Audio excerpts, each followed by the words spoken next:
grand launch of success story. How are you feeling to be here? First of all, thank you so much for inviting me here and giving me an opportunity to be here, sharing my thoughts with all of you. It feels great to be here. I am in Siliguri for last 1 year now, so it always feels great to be here in all the functions and showcasing the work of government at every platform. It feels really great. Thank you so much. So, please could you share your journey of becoming an IAS officer? What inspired you, or was this your childhood dream? So, the story goes like this. There were at least like 3 to 4 inspirational moments where I thought, no, I should become something to show myself. It was a struggle for myself. It was a journey where I wanted to prove myself. So the first point of inspiration came from a point where I had gone to one of the government offices where the documents were being signed, they were being read to my father. It was a legal case where my father's land was involved, and my father had to wait at a government office for around 3 to 4 hours, and he had to take the appointment. The officer concerned was not there, and I was there with my father, seeing all the respect, the awe, the recognition that a government officer gets, irrespective of the amount of harassment public goes through. So that was my first interaction, that was my first exposure to the whole system of government. So over the course, when like I graduated and then I became, I completed the internship. The second point of inspiration comes from this issue. The story goes like this. I completed my BDS, and I was seriously looking for something which can, throw me an opportunity, because there was a huge pressure from my family members that you should get married now. I was only 22. You should get married now. You should get settled now, because being a BDS earn quite a lot of money, and they are good in that sense. So my father was like, now you are BDS, you should not be doing any specialization. You are the first dentist of our family, and I'm proud about it. And you should get settled down now. So against his wishes, when I thought about what should I do to delay this eventual being, so one of my friends was preparing for UPSC. He's still preparing for UPSC, by the way. He told me this greatest hack of life, that you should prepare for UPSC. 3-4 साल लग जाएंगे, आराम से जिंदगी काट लेना. I guess that's the probable reason for his downfall. And he's still preparing for UPSC. I'm glad and rather consider myself fortunate that I got through this exam in my second attempt. First attempt I got into IRS income tax, second attempt IAS. It was rather smooth journey for me, but let me tell you this fact. Around 15 lakh people give this exam. Around 8,000 people get selected for mains. Out of that, 3,000 get selected for interview, and out of that, around 180 people get selected for IAS. So that's a huge ratio. Out of 15 lakh, 180 getting selected to IAS, and that's a dream come true moment for anybody who is coming from a middle class. So that's the second point of inspiration for me. And the third point of inspiration was when I got into IRS income tax. So I met my future wife, now wife, Gauri. I call her Gauri. Her official name is Solani. So I met her that time, and although I was a dentist, I got into IRS income tax. So that time I used to tell her that unless and until I get into IAS, my dream won't be fulfilled. So she has been a pillar of support, constant support for me throughout my life. Whatever I do, wherever I go, she has been there. I really thank her for that. बोलते हैं हिंदी में कि हर यशस्वी पुरुष के पीछे एक महिला होती है. So it's very very true, and unless and until you experience that, you won't value this sentence more than anything. So these are the 3 inspirational things that have changed entirely my life, and it's said that life is all about making good choices, and at every moment of time, at every moment you will make some choice, and beware, not making a choice is also a choice. Thank you. This is so true. Not making a choice is also a choice, actually. We all know how coveted is the IAS degree, and the path to attain it is not easy. What were the hindrances you faced, and how did you battle it? So I will again tell a story, because the title is success story, so I should tell about stories.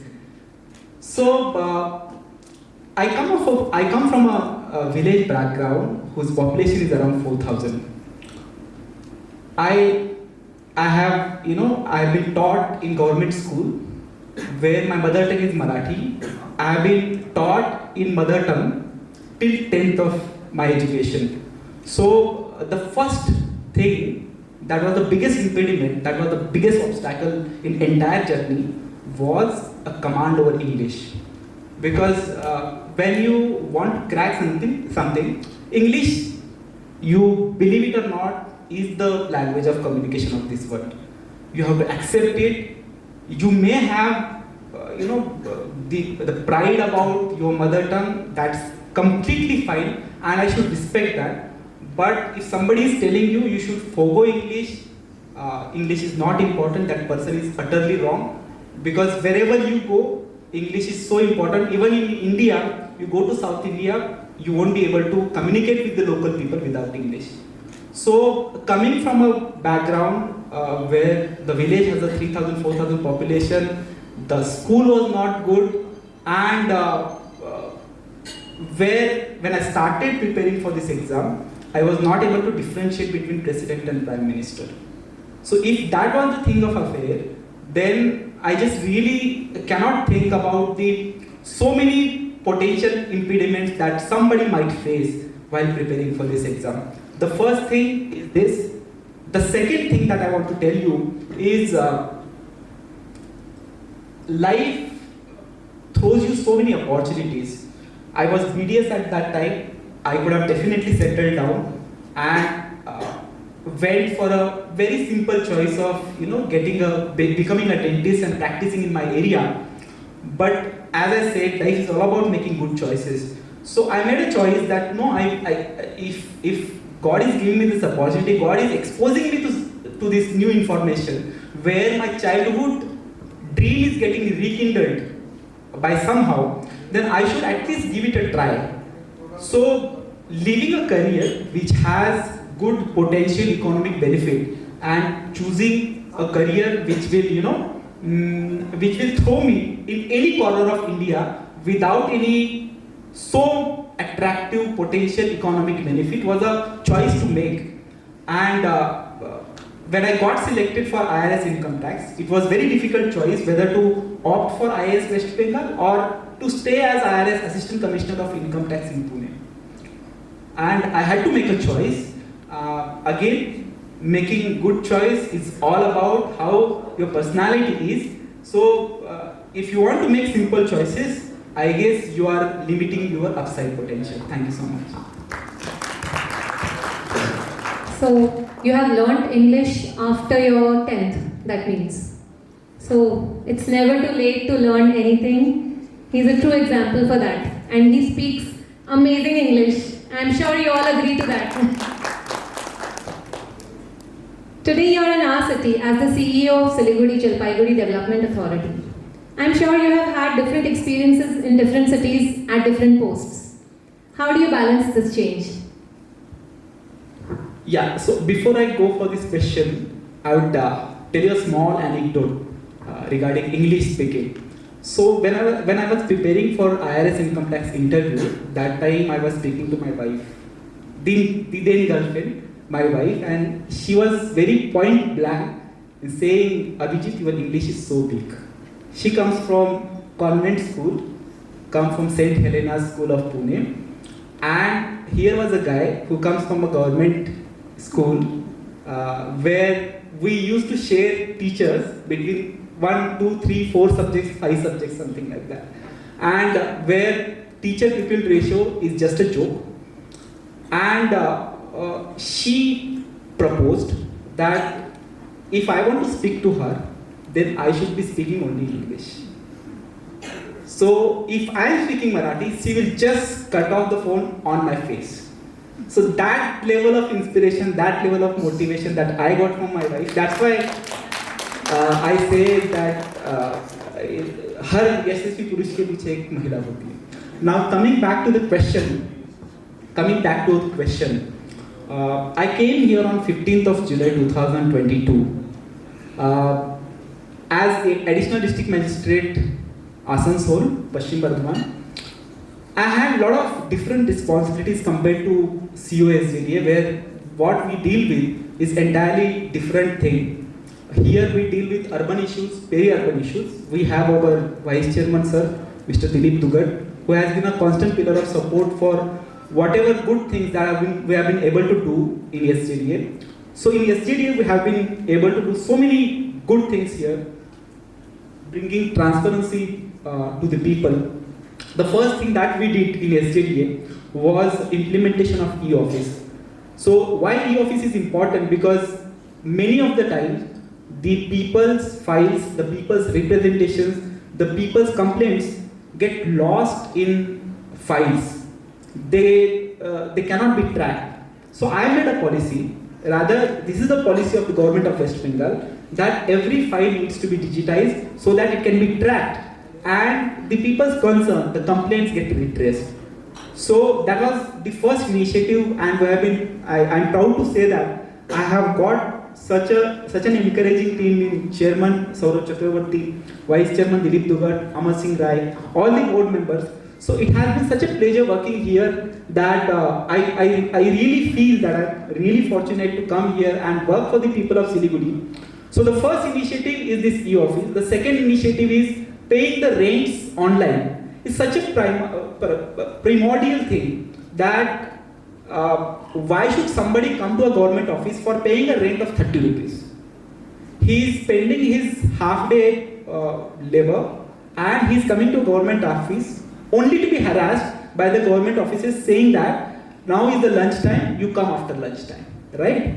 So we made it a point, and our Vice Chairman was very vocal about it, that we'll implement this e-payment of rents, e-payment of fees, e-payment of fines, everything will be digital. So that's the motto that we go forward with. We shifted our office to Himachal Bihar from a congested place of Pradhan Nagar, Tenzing Norge bus terminus.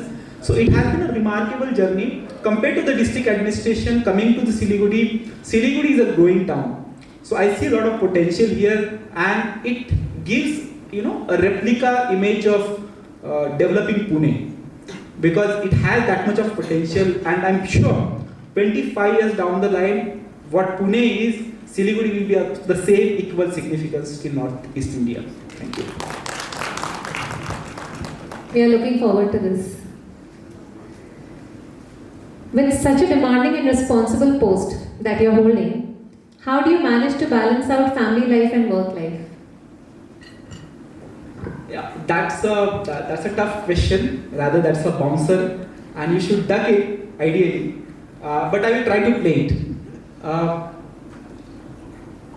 Being an IAS officer and working for the government comes with added responsibilities of getting calls anytime, because your life is public, and some of our seniors say that when you are a public servant, everything becomes public.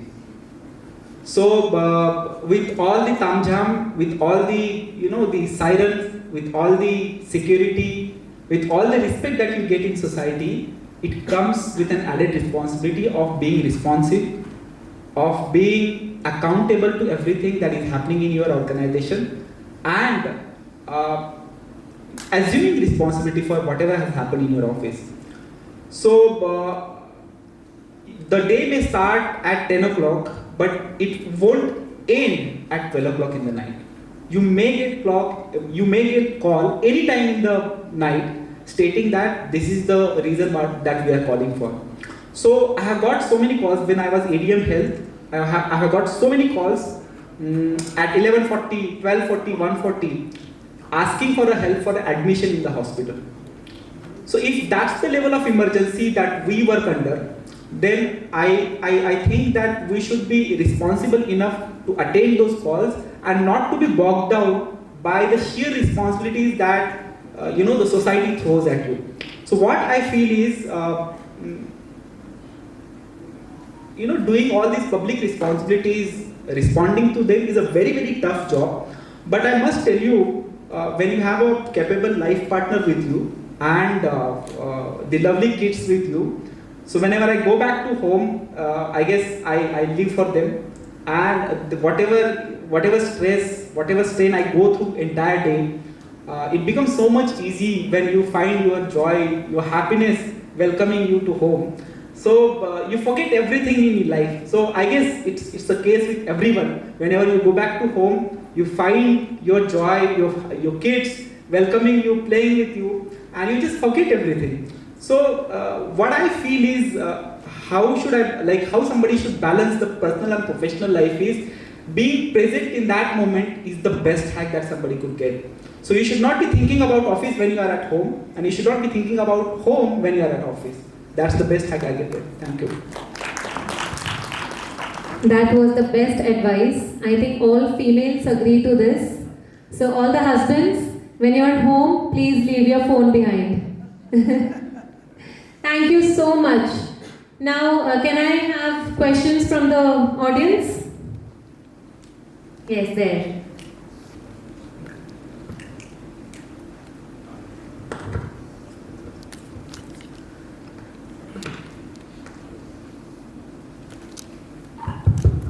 Good evening, sir. It's been a pleasure listening to you. My question to you is, you've been a dentist, BDS by your degree, by your learnings. How do you apply your learnings of BDS to the current profession that you are into? Do you find any kind of a similarity between the two? And I have two questions for you rather. My second question to you is, what changes are you bringing into the system after you have come in as a CEO of SJDA, and what can we expect from you in the coming years to see in Siliguri? So we would love to have a realistic figure from you, because I see a kind of Anil Kapoor Nayak in you, and we hope to see some real good changes. So can you tell us what changes should we expect in the coming years? So that's a really great question. The first question, reminded me of my interview, where the same question was asked by the panelists. The interview, like we faced an interview of 5 people. So everybody throws you a question and they assess you on your real-time answers. So the first question that you asked was like, how can you apply your dentistry skills when you are working in IAS or as CEO SJDA? So what I feel is when you become a dentist or a doctor for that matter, so giving priority to the society or your patient becomes natural, becomes the second habit, becomes the second nature for you. So I was taught in Government Dental College and Hospital, Mumbai, where I used to deal patients of around like 200, 250 patients every day. So the lunch break was not there on time. The patients were huge, and it was all about managing your time and carving out time for yourself as well as for the patients, so that they don't go back without any response from my side. So what I feel is this community feeling that that every doctor has, every dentist has, having a responsibility towards society and putting that responsibility above your individual responsibility is the best thing somebody can do. And being a doctor, you become more human in the sense that you can get called anytime. Although the emergencies in dentistry are very less, but I must tell you, if somebody if somebody has gone through the toothache, it is so severe that you can get called anytime. I have got called so many times. So receiving calls at the odd hours was not very new for me, and putting the interest of the patients on priority was also very natural to me. So I feel that that instinct, that nature, that responsibility part helped me a lot in becoming a person who I am right now. And it helps you a lot when you know you kind of think like that. It really helps you a lot. So that's the first part of your question. The second part about the Nayak, I hope it was in good sense. So I must tell you, we have sent so many notices to the illegal construction. I'm so sorry in exposing that. And it so happens that SJDA is the Khalnayak in the development of Siliguri, because wherever you go, whatever that you want to start with, you need to get a LUCC, that is Land Usage Compatibility Certificate from LUCC, from SJDA. And that's a kind of NOC from the government, and now you can go ahead with the project. But as SJDA is involved in planning and development of areas, how the planning should happen in future, and I'm so glad, I'm so fortunate to work under a team where my chairman, vice chairman are so visionary that they are planning for 2045 mega plan of Siliguri, where we are addressing the issues of traffic, the first and important issue. The second one is solid waste management, and the third one is how to improve the connectivity in Siliguri. So we are working with a private organization. We conducted a meeting where the Honorable Mayor was also present, our Vice Chairman was also present, Chairman was also present. So we hope to see that this plan comes, sees the light of the day. And it's not only about the plan, it's also about how can we get the fund from the government and how can we go about it, so that there are so many schemes of government where people are not applying, or the government organizations are not applying, and the money is getting surrendered. So the 2045 mega plan that SJDA is envisioning, it's all about finding sustainable solutions to the environmental problem that we are facing now, the traffic problem that we are facing right now, and the solid waste management, like the planning things, the LUCC stuff. So everything that we are addressing now. But one thing that I can say, so since the time I came to SJDA, it's not about me, it's about my team. The team has been very responsive. So for LUCC, which used to take around 70 to 80 days, 85 days for getting a LUCC from SJDA, if there is no legal issue. So that we have been very successful in bringing down those days, that waiting period from 85 to 9 to 10 days. So I feel that's a huge achievement, and it was possible because of the successful implementation and the vision of our entire board of SJDA. Thank you. I hope I was able to address your issues. Thank you. Question from. Well, thank you, Dr. Abhijit. It's always a great opportunity to interact with you and learn from you every time. But you have done some remarkable transitions in your life, from being a doctor to qualifying as an IRS and then qualifying as an IAS. And also, I think there was a remarkable transition in you from coming from a vernacular background and then speaking English better than anybody else in this room, I feel. What is the next big transition that you are looking forward in your life? What is that one place that Dr. Abhijit wants to go and contribute hugely in the case? That's a really great question. Can you hear me?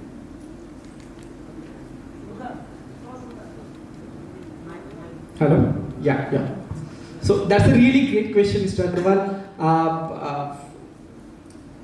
What I feel is, जैसे sir ने बोला, the flute sing ने, कि the journey has just started. So the success of the transition is all about, again, the choices I make in my life. So I must tell you one thing, that when I came to Mumbai, I knew only one language, that was Marathi. So when I came to Mumbai for my graduation, I learned Hindi there for the first time. I was not at all aware about Hindi. I learned Hindi there. When I came to West Bengal, I learned Bengali. When I went to Kalimpong, I learned Nepali. So when I was studying in 11th and 12th, so I had some preliminary knowledge of Russian. So now I am building upon that knowledge of Russian. So that because I keep on sharing my status and every time. So it's been 3 months that I have started learning Russian now. So what's the use of learning languages is, I guess it's all about connecting the neural dots, and it helps the brain in the sense that it will not get tired, because whenever you are learning any new language, your brain is always alive, it's very fresh. That's the first thing, that's the first transition that I would like to speak about. And the second thing is, I have this formula of savers. So the saver formula, I guess somebody must be aware about it. The saver formula is about SAVERS, savers formula.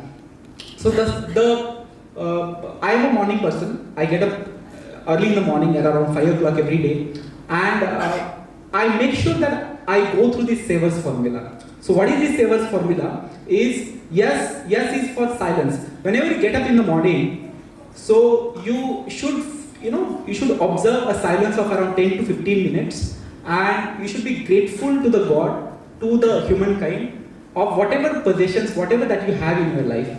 So that silence thing, the first thing in your morning. The second thing is the A.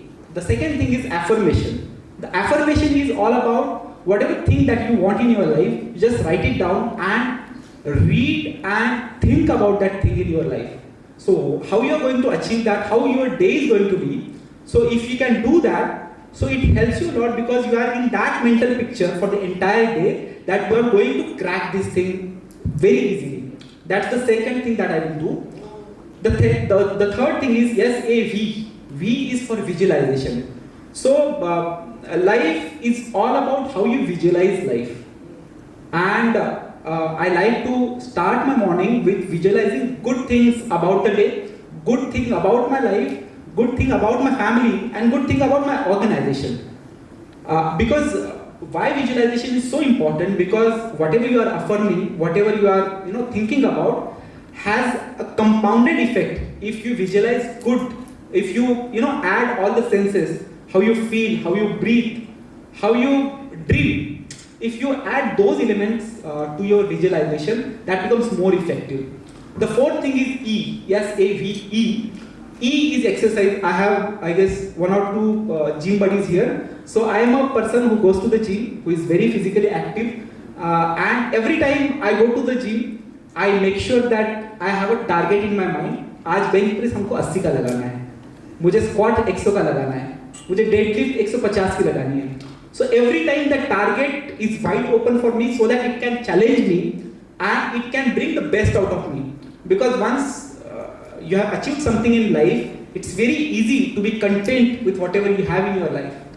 But unless and until you challenge yourself, and exercise gives me that opportunity to challenge me, because there is no end in exercise. You can do the best every day you go to the gym, right? So that's the fourth E.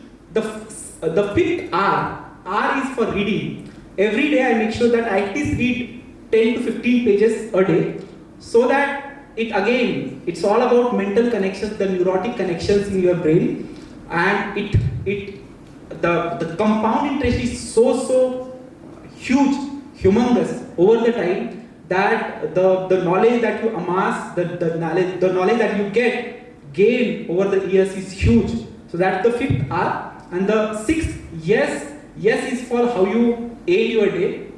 Scribe. So whatever that has happened through the day, you scribe, you write about it, and you introspect what could have gone right, what could have gone wrong, and how can you improve about it. So I guess that's my formula to look at the transitions and to aim something better in my life. Thank you. Thank you so much. I'm really going to take this formula back home and apply. I hope many of you do. Thanks a lot for sharing your story of success and struggle. Thanks a lot.